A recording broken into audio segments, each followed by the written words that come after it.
عليكم السلام. أهلا وسهلا بكم أحبتي في هذه الحلقة رقم 464 من برنامجكم لحظات قرآنية، وعنوانها من كفر المحمديين إيمانهم بالخروج من النار.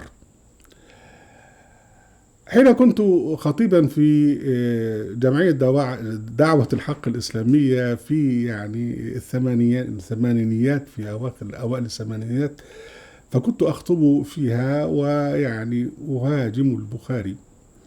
وسئلت في البخاري أحاديث بتقول إن الناس اللي يخشوا النار بيطلعوا بالشفاعة. قلت لهم لا يمكن، من يدخل النار لا يخرج منها.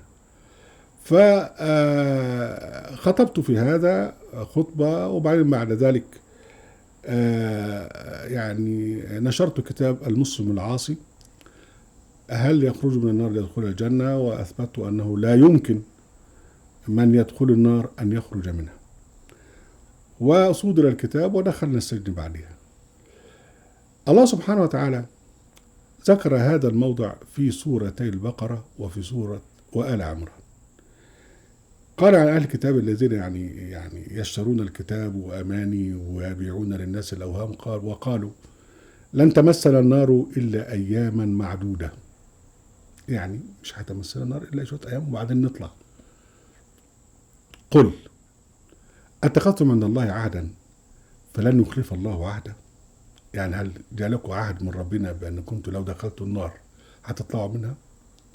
أم تقولون عند الله ما لا تعلمون؟ أم أنتم بتتكلموا بقى من مخكم؟ بلى من كسب سيئة وأحاطت به خطيئته فأولئك أصحاب النار هم فيها خالدون. الآية 80 إلى 81 من سورة البقرة.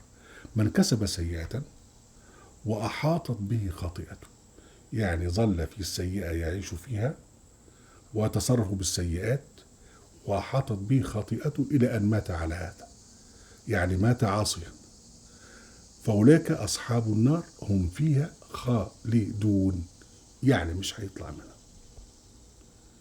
وطبعا احنا عندنا آيات كثيرة تتحدث عن لما يدخل النار يؤبد فيها ومش بيطلع منها خالص، وما هم بخارجين من النار، أبواب مؤصدة، مش حد بيطلع. في سورة آل عمران تكرر هذا أيضا في الآية 24 و 25. قال سبحانه وتعالى قال ذلك بأنهم قالوا لن تمسنا النار إلا أياما معدودات وغرهم في دينهم ما كانوا يفترون. شوف الآية العظمة هنا بقى. طالما يا عم أنت لو دخلت النار شوية تشتوي وتطلع، فاعمل أنت عايز. غرهم، خدعهم في دينهم، دين بتاعهم ده، دين الأرض بتاعهم ده، ما كانوا يفترون. الافتراءات بتاعتهم هي اللي غرتهم ان هم يعملوا سيئات، زي ما ربنا سبحانه وتعالى قال وكذلك جعلنا لكل نبي عدوا شياطين الانس والجن يوحي بعضهم الى بعض زخرف القول غرورا ولو شاء ربك وما فعلوه فذرهم وما يفترون ولتصغى اليه افئده الذين يؤمنون بالاخره وليرضوا وليقترفوا ما هم مقترفون. بناء على هذا الافتراء يقترفون، يجرمون، يفعلون الجرائم باعتماد على أنهم سيخرجون من النار أو أن النبي سيشفع فيهم إلى آخر هذا الكلام. وقالوا ذلك بأنهم قالوا أن تمسنا النار إلا أياما معدودات وغرهم في دينهم ما كانوا يفترون فكيف إذا جمعناهم ليوم لا ريب فيه ووفيت كل نفس ما كسبت وهم لا يظلمون.